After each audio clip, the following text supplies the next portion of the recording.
Hi, I'm Joan Nihol, a psychologist. Today I want to talk to you about self-soothing strategies, things that we can do to cope while we're going through COVID-19.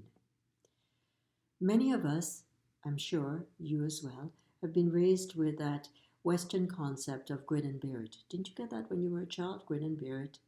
Uh, Suck it up. In the West, we live in a highly individualistic, competitive society. As long as we're judging our self-worth by how we compare to other people, we'll always feel dissatisfied. Imagine, if you will, that a good friend has just lost his job. Would you berate him? And what if he faces financial obligations that he can no longer service? And he gets short-tempered with his wife and with his family and friends. And all he can see as you talk to him is hopelessness. He feels like he's going through a tunnel and there's no end.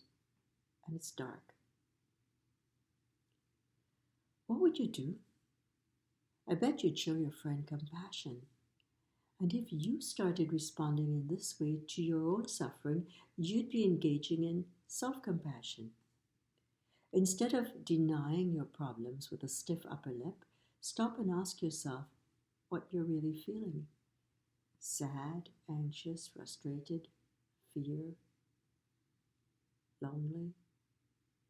The first step is to be aware of your feelings without judgment. That also goes for your thoughts, by the way. Then give yourself a hug.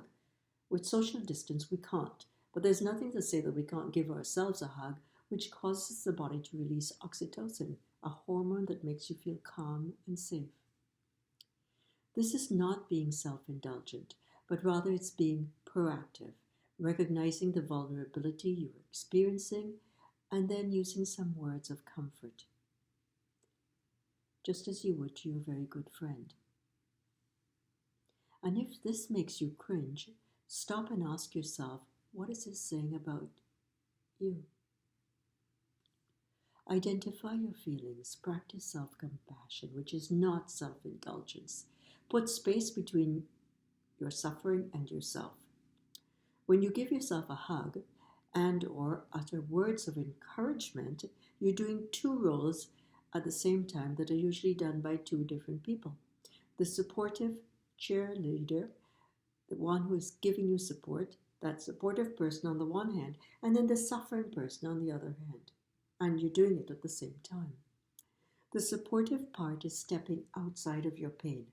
By doing this, you'll no longer be absorbed by your pain. Some space is created between yourself and your pain. And that's important. You can realize that there's more to you than suffering. I can give comfort and not just be a person in need of comfort.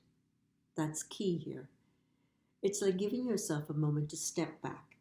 It's easy to get so absorbed by the negative emotion that you can't view the situation from another more objective angle. For example, if you're stressed out, you project and can only see stress all around you. It becomes your reality rather than a reaction you're having to your reality. Now you can recognize that you're not alone. Your suffering is part of other people's humanity too. When we realize that millions of people have gone through similar painful experiences, that helps us to connect, to feel less lonely. A shared humanity. Now take a moment, stop, think of times when you overcame what appeared to be impossible obstacles. I bet you didn't treat yourself with kid gloves. I bet you weren't self-indulgent. You went right into the trenches and worked hard actively. Now you can practice self-soothing activities. Online streaming, music, theater, the list is endless. Catch yourself being self-critical, because that invariably leads to self-indulgence, which we don't want, and also to depression. Self-compassion is pragmatic. It is cold, it is clinical. It doesn't make you self-indulgent. By being mindful of our suffering, showing ourselves compassion, kindness in response to it, and some patience, and by remembering our global identity, We can be infected, yes, I did say infected exponentially with resilience, with mental health, and with the extraordinary joy of being ordinary. Thank you for your time. Bye now.